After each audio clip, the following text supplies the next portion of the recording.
디모데전서 4장 6절로 10절의 말씀을 가지고 하나님 믿는 자들은 이라는 제목으로 주의 말씀 같이 묵상합니다. 호르에 마리오 베르고글리오, 참 긴 이름입니다. 이는 지난 2013년 최고 화제의 인물로 꼽혔었던 신임 교황인 프란시스의 본명입니다. 교황 즉위식을 한 다음에 성 베드로 성당을 방문하는 그 숫자가 전임 교황에 비하여서 무려 17배나 늘어났다고 합니다. 바티칸을 찾는 관광객의 숫자도 예전보다 3배나 늘어났다고 합니다. 많은 이유가 있겠지만은 그 중에 하나는 이것입니다. 교황이 가난하고 비천한 자와 함께하였던 빈자의 성인 프란시스라는 이름을 266대 그 교황 가운데 처음으로 선택을 하게 되었고, 또 그분이 보여주는 소박한 모습 때문이었습니다. 프란시스 교황은요, 10개의 방이 달려있는 교황의 관저 대신에 침대와 책상만 있는 방을 지금도 사용하고 있고, 교황의 상징인 순금 반지 대신에 은으로 도금을 한 반지를 지금도 착용하고 사용을 하고 있다고 합니다. 교회 역사를 보면 지난 6세기 말에 캐톨릭 신학의 기초를 놓았었던 교황 그레고리는 교황이라는 직책을 이렇게 정의합니다. 하나님의 종들의 종이다. 하나님의 종들의 종이 교황이라고 이야기를 했습니다. 그러나 역사 속에서 보여준 교황의 모습을 보게 되면 사치가 있었고 방종이 있었고 타락과 범죄가 적지 않았습니다. 교황이 교황답지 않았고 심지어는 하나님을 믿는 사람답지도 않았던 것입니다. 그렇기 때문에 가장 고귀한 복음을 가지고 있었지만 오히려 영향력을 상실하는 경우가 너무나도 많이 있었습니다. 오늘날 프란시스 교황이 많은 사람들에게 세계적으로 인정을 받는 이유가 있습니다. 그가 교황답게 살아가고 있기 때문에 그렇습니다. 오늘 우리의 고민이 있습니다. 하나님을 믿는 신앙인으로 교회에 와서 예배를 드리지만 과연 나의 평상시의 삶이 하나님을 믿는 사람답게 살아가고 있는가? 참으로 중요한 도전입니다. 오늘날 교회와 신앙인이 하나님 믿는 사람답지 않기 때문에 사실은 세상에 조롱이 있고 핍박과 또 많은 어려움이 있지 않나 생각해 봅니다. 여러분, 문제는요, 우리가 모르는 거 아닙니다. 하나님의 백성답게 살아가는 삶이 무엇인지를 알고는 있지만 그대로 생활하지 못하고 살지 못하기 때문에 아픔과 어려움이 있는 것입니다. 오늘 본문의 내용을 보면 디모데가 에베소 교회를 섬길 때 해야 할 일과 하지 말아야 될 일이 있다, 바울이 이야기합니다. 그 기준이 있습니다. 그 기준이 뭐냐면요, 하나님의 뜻에 합한과 하나님께 영광이 되는가에 따라서 해야 될 일과 하지 말아야 될 일이 갈리고 말았던 겁니다. 바울은 강조합니다. 디모데가 먼저 하나님을 믿는 사람답게 살아갈 수 있어야 하나님의 교회를 섬길 수 있다고 말씀하는 겁니다. 하나님의 사람답게 사는 것, 어떤 실력과 재능을 이야기하는 거 아닙니다. 사실은요, 그 안에는 하나님을 믿는 사람답게 살아가는 자세와 태도와 겸손이 너무나도 소중하고 중요하기 때문에 그렇습니다. 성경을 읽어보면 참 많은 인물들이 등장합니다. 그리고 그 이름들을 보면 히브리 이름을 보고 또 헬라식 이름을 보면 뜻이 참으로 다양합니다. 사도행전에 나오는 아나니아와 삽비라, 이 부부를 아실 거예요. 이 아나니아라는 사람의 이름은 이런 뜻이라고 합니다. 하나님의 은혜. 하나님의 은혜란 뜻이고요. 삽비라, 이 뜻은요, 즐거움이란 뜻을 가지고 있습니다. 누가복음 19장에 나오는 삭개오라는 인물을 아실 겁니다. 이 삭개오의 이름의 뜻은요, 청결한 자입니다. 깨끗한 자란 뜻을 가지고 있어요.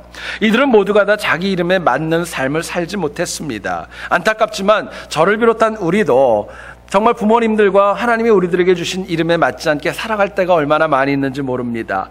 우리는 각자가 고유한 이름이 있지만 모두가 다 하나님을 믿는 사람인, 신앙인이라는 공통점이 있습니다.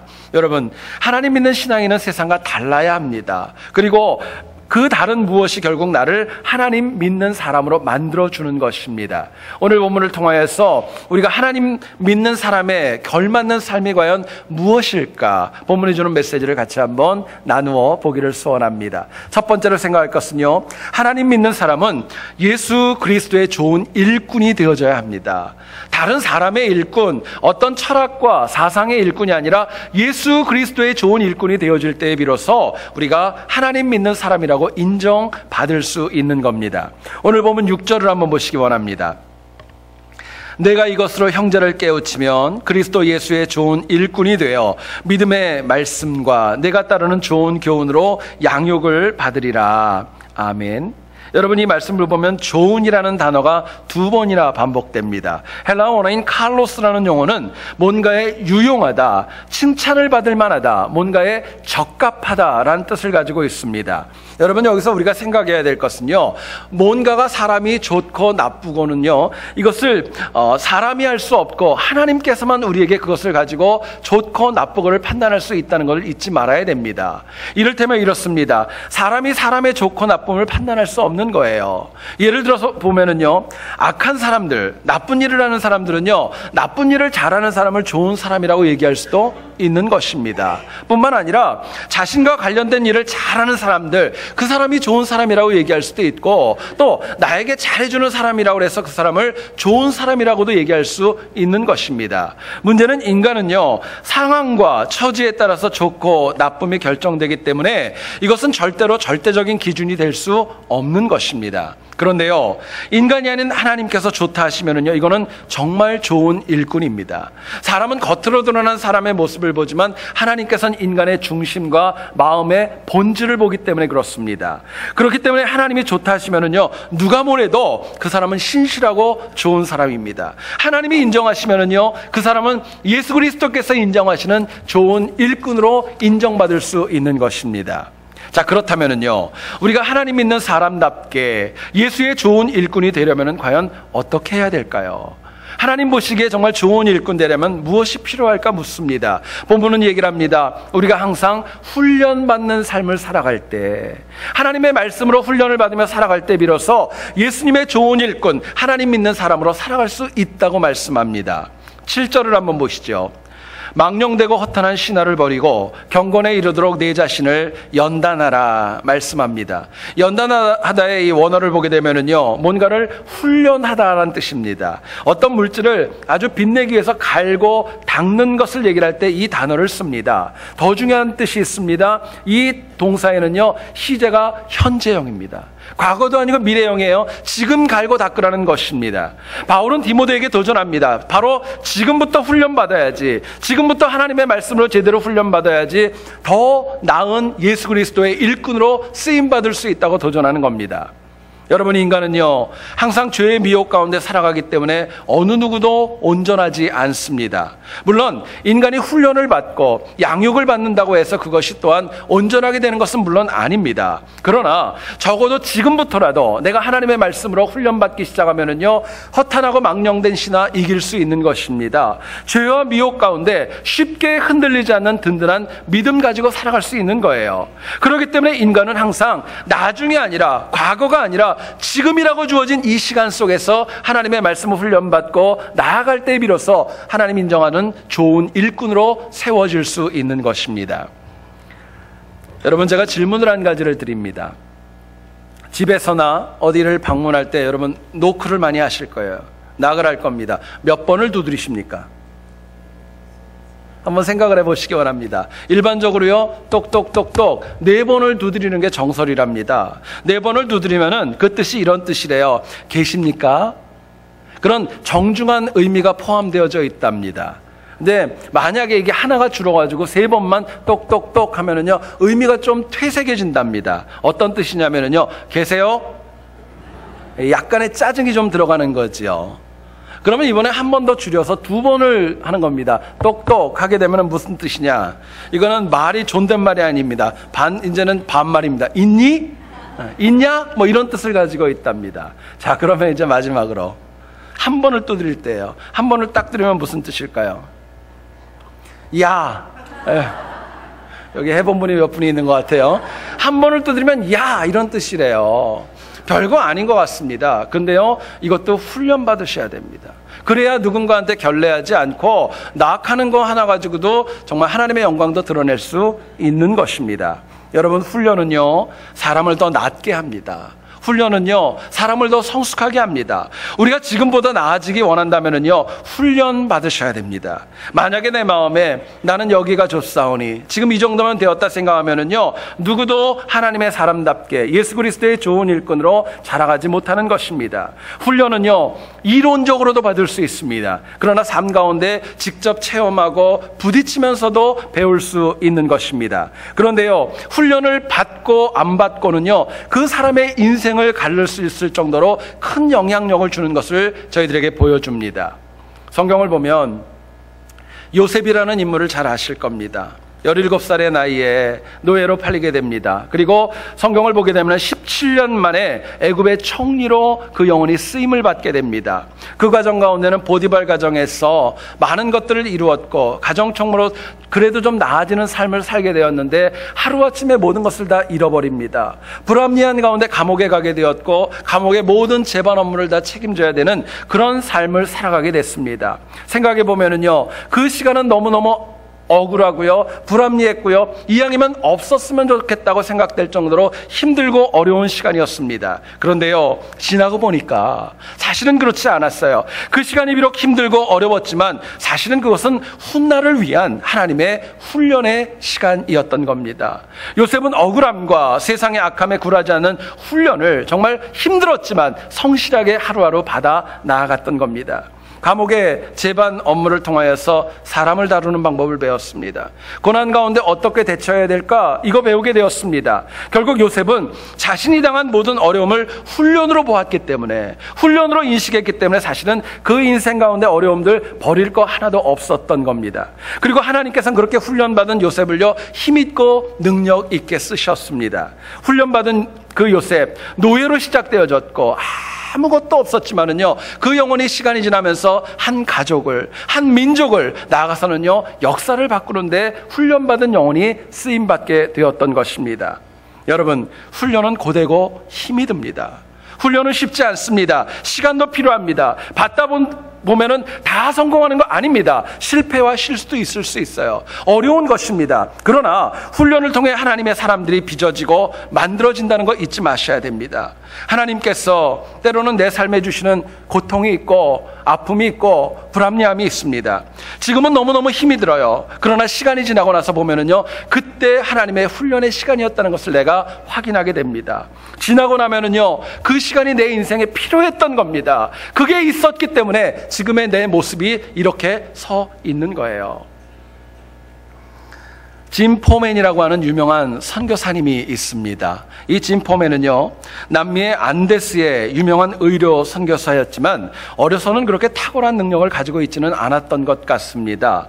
한 번은 이런 일화가 있습니다. 밤늦은 시간에 포맨의 아버지가 부엌에서 뭔가 달그락거리는 소리를 듣게 되었고 잠이 깨어가지고 부엌에 내려가 봤습니다. 그러자 어린 아들이 엉뚱하게도 의자에 묶여있는 끈을 갖다가 묶었다 풀었다 묶었다 풀었다를 반복하고 있는 것입니다. 잠에서 깼던 아버지가 마음이 좋지 않아서 아이에게 왜 이 쓸데없는 일을 하냐고 책망을 하게 됩니다. 그러자 이 아이가 아버지에게 이렇게 얘기를 합니다. 이렇게 어두운 곳에서 매듭을 잘 풀고 잘 묶어야 훌륭한 외과 의사가 된다고 해요. 이야기를 했던 겁니다.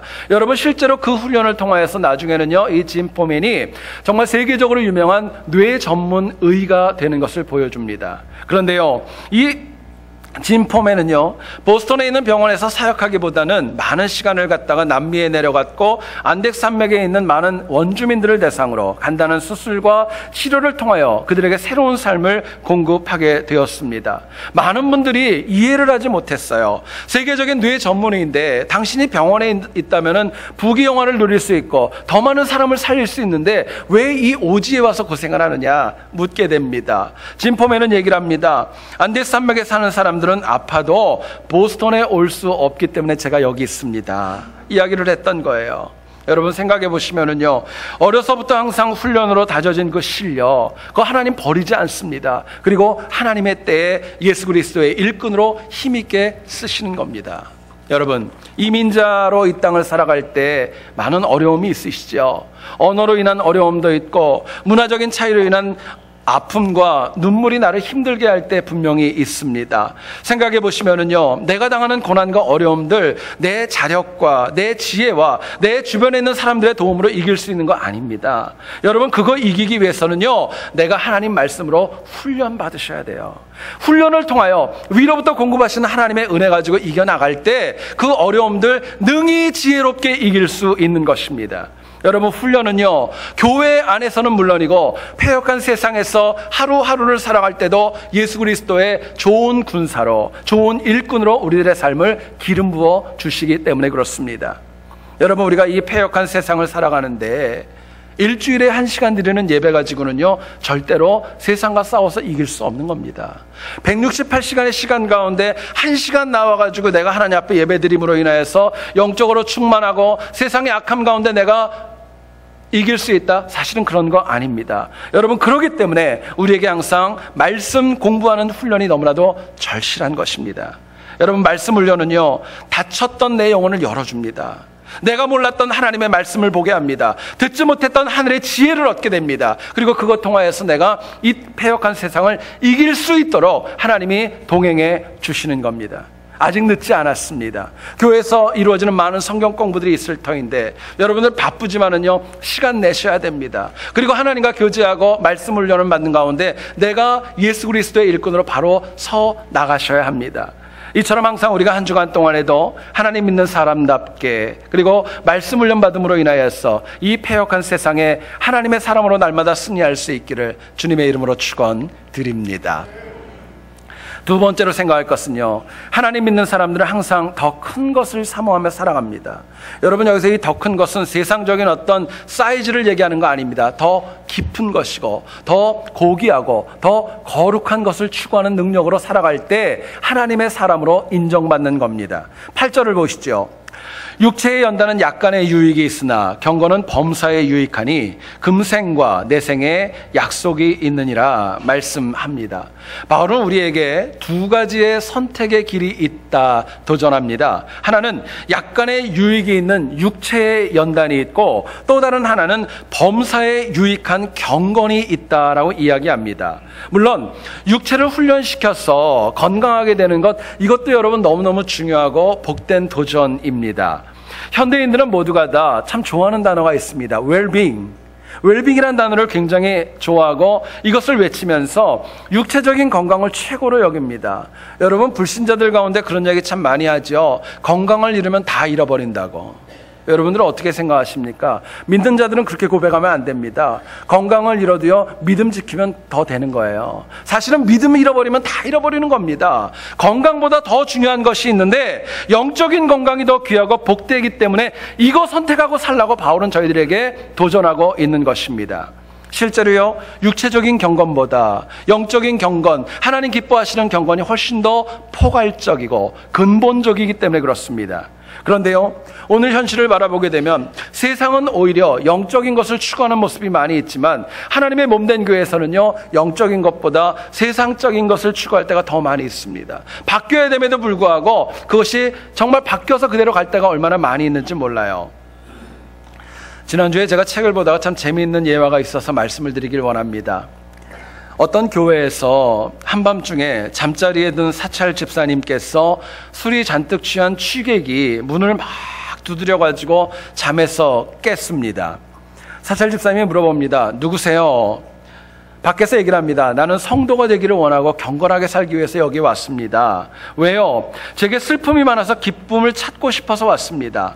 기쁨을 얻기 원한다면 하필이면 왜 예배당으로 오셨어요? 물어봤습니다. 그러자 밖에서 취객이 얘기를 합니다. 예수님을 믿으면 경건해지고 예수님을 믿으면 좋다고, 기쁨이 있다고 해서 왔다고.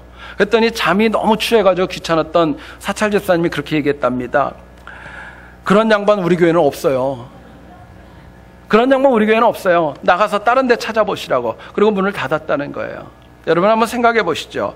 안타깝지만은요, 세상보다 교회 안에서 영적인 경건을 사모하는 그런 모습들이 얼마나 많이 저하되어져 있고 얼마나 많이 약해져 있는가를 저희들에게 보여주고 있습니다. 자, 그렇다면 우리가 하나님 믿는 사람답게 항상 더 크고 더 온전하고 더 거룩한 그것을 추구하기 위해서 과연 무엇이 필요할까? 저희들의 마음에 무슨 자세가 필요할까 묻게 됩니다. 본문은 저희들에게 이렇게 얘기를 합니다. 우리가 항상 이 땅만이 아니라 내세까지도 바라보자는 거예요. 이 땅의 삶만이 아니라 천국의 삶 바라보고 소망 가운데 살아가자고 저희들에게 도전합니다. 8절을 다시 보세요. 육체의 연단은 약간의 유익이 있으나 경건은 범사에 유익하니 금생과 내생의 약속이 있느니라 말씀합니다. 경건의 유익을 취하려는 이유가 있습니다. 이 경건이요 금생과 내생 모두에게 약속이 있기 때문이다 이야기합니다. 여러분, 하나님 믿는 사람들은요 이 땅에서 하나님 주시는 은혜 누리셔야 합니다. 그러나 이것이 다가 아니라 사실은 하나님 나라에 가서 누려야 될 천국과 영생에 대한 은혜도 놓치지 말고 사모하시고 반드시 누려야 될 은혜입니다. 예수님 저희들에게 말씀하셨죠. 회개하라 천국이 가까웠느니라 말씀하십니다. 주님의 성육신하신 이후에 인간은 이 땅에서도 하나님의 은혜를 누리고 천국을 체험할 수 있는 기회가 적지 않습니다. 그런데 우리가 이 땅에서 누리는 천국, 이 땅에서 누리는 그런 화평은 사실은 제한적이고 더 온전하고 더 완전한 것은 하나님 나라에서 누릴 화평과 생명이라는 것을 저희들에게 강조합니다. 여러분, 그렇기 때문에 지혜로운 신앙인은요 눈앞에 있는 것만 바라보는 것이 아니라 좀 더 멀리 천국과 하나님 나라를 바라보는 지혜를 가지고 살아가는 것입니다. 여러분, 지혜로운 신부, 가정을 이루는 신부도 그렇습니다. 결혼하는 거 앞에만 보는 거 아닙니다. 지혜로운 영혼은요 좀 더 미래를 봅니다. 나중에 어떻게 될까 그거 보는 거고요. 학생도 그렇습니다. 눈앞에 있는 시험만 바라보는 거는요 사실은 공부 못하는 학생들이에요. 내가 공부를 해서 이것을 어떻게 쓰임받을까 멀리 보는 거, 그 지혜가 있을 때 하나님 앞에서 좋은 일꾼으로 세움받을 수 있는 것입니다. 많은 분들이 웰빙을 얘기를 합니다. 웰빙을 추구하지만은요 여러분이 잊지 마셔야 될 것, 진정한 웰빙의 마무리는요 웰다잉입니다. 잘 죽는 거예요. 하나님의 말씀과 은혜 가운데 영생의 복까지 연결되어지는 것, 그게 웰빙의 완성입니다. 결국 하나님 있는 사람의 특권이 있습니다. 이 땅의 삶이 죽음으로 끝나지 않고 천국이 있다는 거, 그거 알고 살아가는 거예요. 천국이 있다는 거 알면은요 함부로 이 땅 가운데 패여가지 않고 넘어지지 않기 때문에 그렇습니다. 다니엘서를 보면 다리오 왕이 내린 조서의 내용이 있습니다. 한 달 동안 누구에게도 기도하지 말라는 거예요. 다니엘이 총리 중에 한 명이었기 때문에 이거 모르지 않았습니다. 그럼에도 불구하고 거룩한 습관대로 하나님 앞에 기도하며 결국에는 사자굴까지 들어가는 거 잘 아실 거예요. 만약에 다니엘이요 이 땅 가운데 주시는 그 유익만 취하고 살았다면은요 절대로 그렇게 기도할 이유가 없는 겁니다. 다니엘의 세 친구도 다르지 않습니다. 금생의 유익만 추구했다면 그냥 단순하게 금신상 앞에서 절하고 끝나면 되는 겁니다. 그런데 이들이 그렇게 하지 않은 이유가 있다면 더 나은 내세에 대한 소망이 있기 때문에, 하나님 나라에 대한 소망이 있기 때문에 지금의 연단과 아픔도 기쁨으로 감내해 나가는 것입니다. 여러분, 사도행전 11장 26절을 보면 성경이 이렇게 얘기를 합니다. 제자들이 안디옥에서 비로소 그리스도인이라 일컬음을 받았더라 이야기합니다. 여러분, 그리스도인이 무엇일까요? 헬라어 원어를 보면 이런 뜻입니다. 그리스도를 믿는 사람들입니다. 그분을 믿는 사람들이 그리스도인입니다. 더 나아가서는 그리스도에게 속해 있는 사람이 그리스도인이라고 얘기를 합니다. 여러분, 예수 그리스도는요 이 땅에 속한 분 아닙니다. 이 세상을 지배하시고 다스리시고 통치하시는 분이십니다. 그렇기 때문에 내가 하나님 믿는다면 나 역시 이 세상 가운데 함몰될 것이 아니라 하나님 다스리는 천국과 영생에 대한 비전을 가지고 살아가야 마땅한 것입니다. 기독교인은요 세상 사람들과 추구하는 거 다르셔야 됩니다. 바라보는 거 다르셔야 돼요. 목표도 다르셔야 됩니다. 전에 어떤 분하고 제가 얘기를 하다가 기독교인이 과연 어떤 사람인가 서로 토론을 하게 됐습니다. 한 분이 그런 얘기를 하셨습니다. 기독교인은요 죽음을 두려워하지 않는 사람이라고 얘기를 하더라고요. 다시 한번 생각해 보세요. 기독교인은요 죽음을 두려워하지 않는 것입니다. 이유가 있어요. 불신자들은요 죽어도 갈 곳을 제대로 모르기 때문에 죽음과 죄가 두려울 수밖에 없는 것입니다. 그러나 우리 하나님 백성들은 이 땅은 물론이고 죽음 후에도 갈 곳이 있는 천국이 있기 때문에 죽음에 대한 두려움이 없다고 담대하게 이야기하는 것입니다. 전에 제가 한번 새벽 기도회 때 이 말씀을 드린 적이 있습니다. 프랑스의 실존주의 철학자인 사르트르, 이 사람은 활동을 할 때 죽음으로부터의 자유라고 하는 그 토픽을 가지고 굉장히 많은 그런 논문과 기고문을 썼다고 합니다. 근데 이 사람이 폐수종이라고 하는 질병에 걸려서 병원에 입원을 하게 되었습니다. 근데 이 영혼이 병원에 입원하고 또 자기의 몸이 안 좋으니까요, 죽음의 공포 앞에서 도무지 이성을 잃어버리는 거예요. 절규합니다. 방문자들이 있으면요, 대화도 못하고 소리 지르고 난장판을 만들어버릴 때가 적지 않았습니다. 심지어는 자기가 어떤 질병에 걸려 있는지 자기 아내에게도 묻지 못합니다. 그리고 병명도 모른 채 불안한 가운데 이 땅의 삶을 다하고 말았어요. 여러분, 프랑스의 많은 언론들이 사르트르의 죽음을 평하면서 이렇게 얘기했습니다. 사르트르가 돌아갈 고향이 없어서 그렇게 비참했다. 그가 돌아갈 고향이 없기 때문에 그만큼 비참했다는 거예요. 그러나 20세기 초반에 독일의 유명한 신학자이자 목회자인 디트리트 본 페퍼라고 하는 목사님이 있습니다.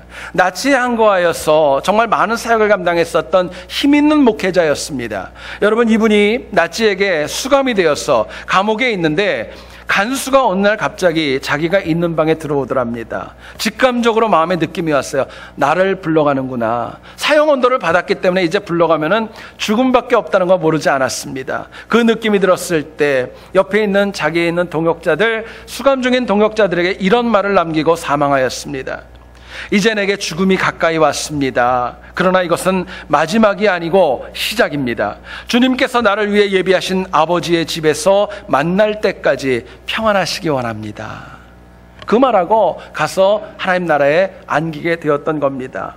여러분, 같은 시간, 같은 장소, 같은 상황, 같은 교육자를 통하여 말씀을 듣고 읽고 예배에 참석한다 할지라도 천국에 대한 소망이 있고 없고에 따라서 그 인생의 결과는 달라지는 겁니다. 절대로 같을 수 없어요. 물론 사람은 누구나가 다 이 땅의 삶을 다하고 천국에 가기를 원하는 것 다 소망하는 것입니다. 근데 여러분, 안타깝지만은요, 교회에 오는 모든 사람들이 다 하나님 나라에 가는 거 아닙니다.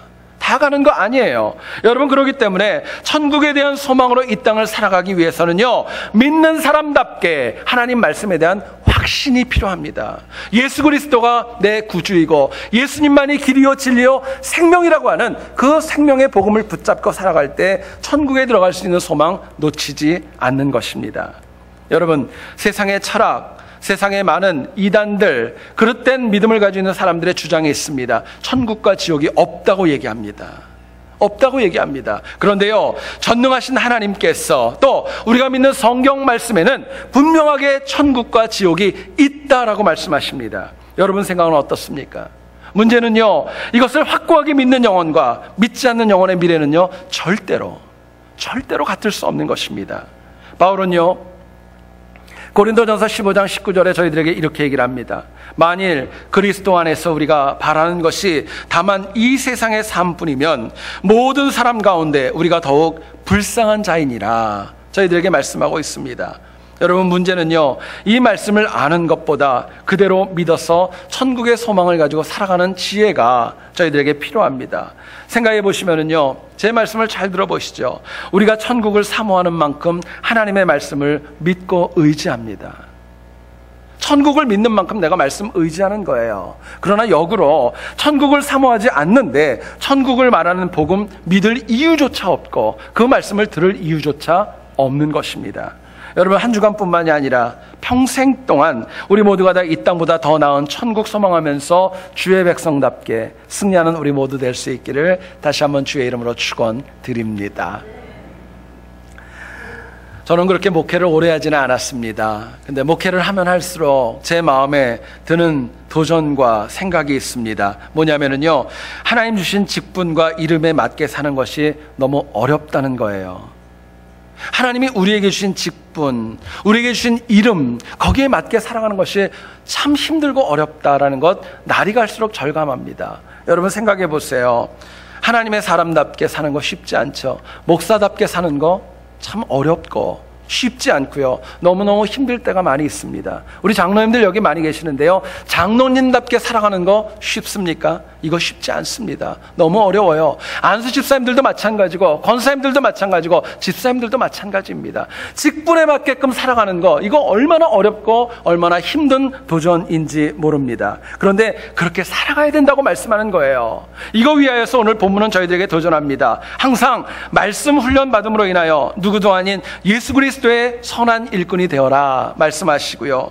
또 이 생보다 나은 천국을 사모하면서 항상 더 나은 것, 더 깊은 것, 더 거룩한 것 추구하며 살아가라 도전하십니다. 그래서요, 패역한 세상을 살아가지만 항상 하나님 믿는 사람답게, 주의 백성답게 날마다 승리하는 우리 교회와 우리 모두 될 수 있기를 다시 한번 주의 이름으로 축원드립니다. 기도하겠습니다. 거룩하신 하나님,